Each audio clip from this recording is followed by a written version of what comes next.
ሰላም ሰላም የዩቲዩብ ቤተሰቦች እንዴት ናችሁ? ሁላችሁንም ሰላም ብያለሁ። ዛሬ እንግዲህ አንድ ታሪክ ይዤላችሁ መጥቻለሁኝ።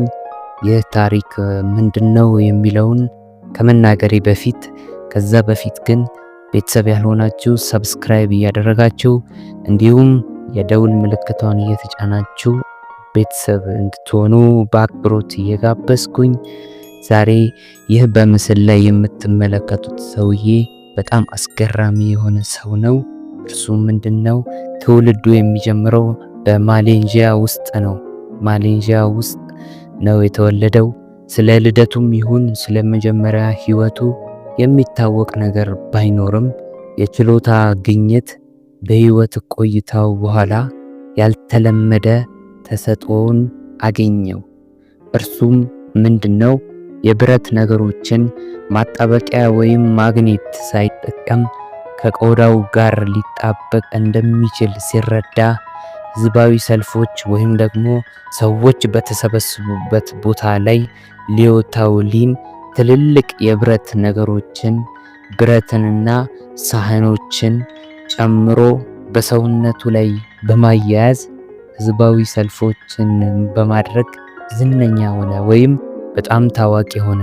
ከቆዳው ጋር የተያያዘ የብረት ሰንሰለት ተጠቅሞ ደግሞ መኪናዎችን ይጎትታል።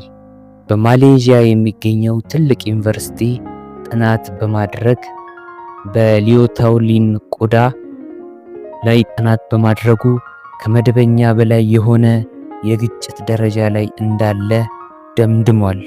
እንደ እውነተኛ ማግኔቶች ሳይሆን ችሎታው ከማግኔትነት ጋር ምንም ግንኙነት የሌለው የሚል ሐሳብ ላይ ደርሰዋል።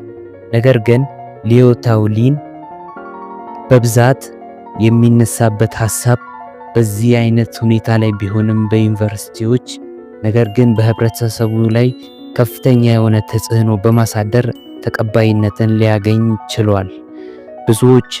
ብዙዎችን አነሳስቶ ብዙ ጊዜ ወደ ቴሌቪዥን ትርኢቶችና ዝግጅቶች ይጋበዛል።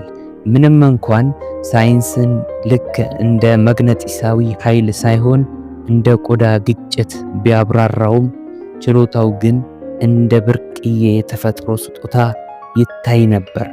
እርሱም ሊዮ ታውሊን በመጨረሻ ከዚህ ዓለም በሞት ይለያል። በ2013 እንደ ኤሮፓውያን አቆጣጠር ከዚህ ዓለም በሞት ተለየ። እንግዲህ እቺ አጠር ያለች ታሪክ የሊዮ ታውሊን ታሪክ ነው። ሌላ ጊዜ በሌላ ታሪክ እስክንገናኝ ድረስ ሰብስክራይብ እያደረጋችሁ እንድታበረታቱኝ በአክብሮት ጠይቃለሁኝ።